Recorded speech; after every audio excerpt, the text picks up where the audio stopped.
Muy buenas noches.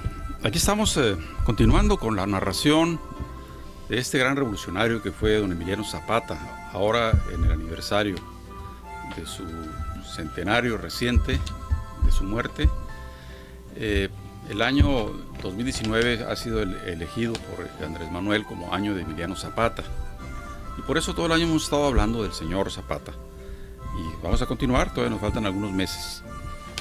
La alocución que hoy he escrito, retomando de ese famoso libro La Revolución Interrumpida, algunas cuestiones, se llama Zapata no perdona a los traidores.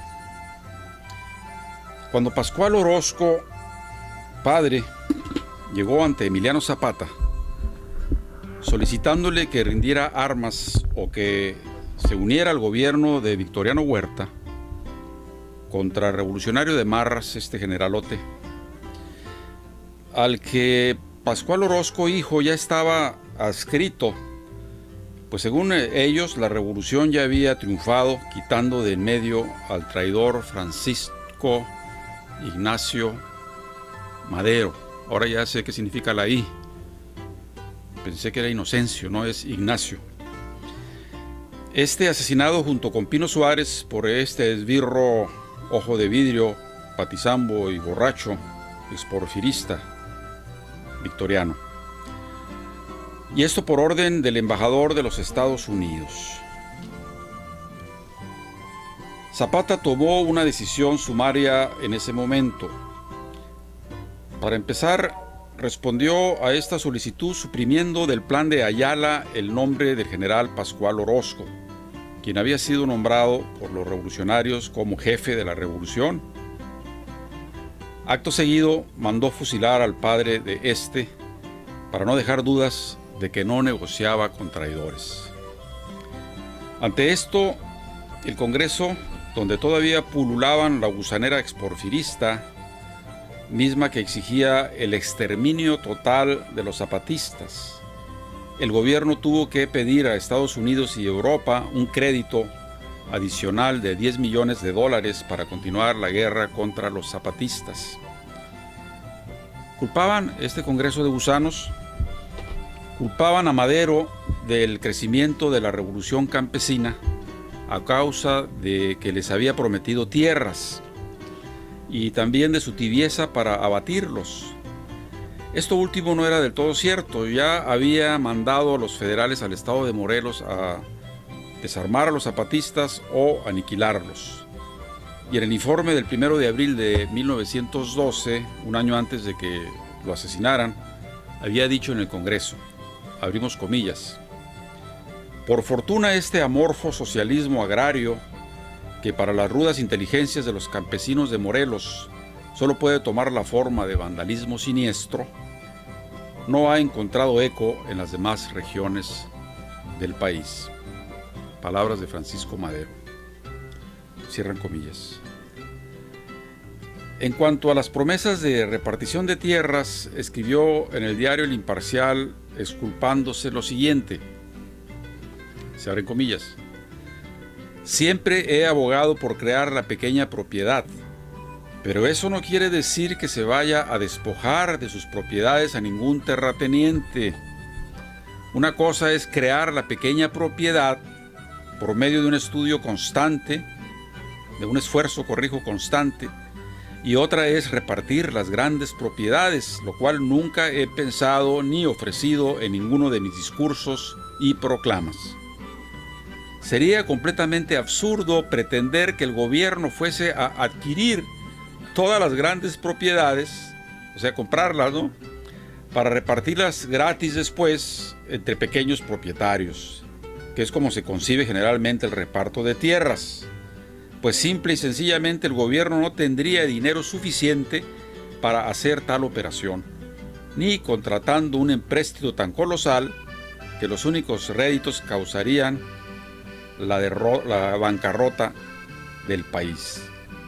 O sea, un revolucionario pensando en pagar, ¿no?, a los terratenientes para darle a los campesinos que se estaban muriendo de hambre las tierras. Bueno, qué clase de revolucionario, ¿no? Ahí mismo escribió enseguida, abrimos comillas: La única promesa no cumplida totalmente es la restitución de tierras a los despojados arbitrariamente de ellas. Pero esto obedece a que al modificarse el Plan de San Luis en virtud de los tratados de Ciudad Juárez, tan ventajosos para la nación, debía el nuevo gobierno ajustar todos sus actos a la ley y reconocer como válidos los fallos de los tribunales y la legitimidad de todos los actos de la administración pasada, o sea, de la administración porfirista.